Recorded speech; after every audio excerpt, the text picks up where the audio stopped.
В Комсомольском парке началась вырубка деревьев. Необходимость в этом возникла в связи с их состоянием. Многие деревья прогнили, и у них отслаивается кора. Специалисты насчитали 156 деревьев, которые попадут под вырубку.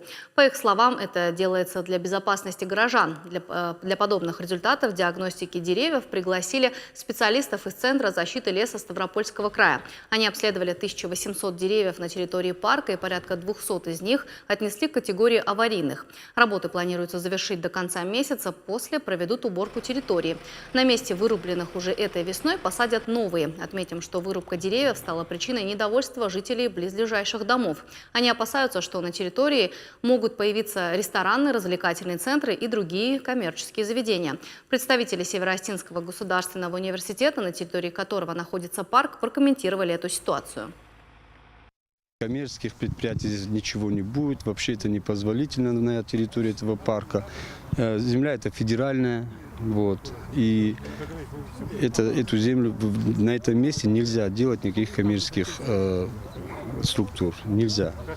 Даже если кто-то когда-то, может, вы слышали, обращался к нам, мы всегда только отказ.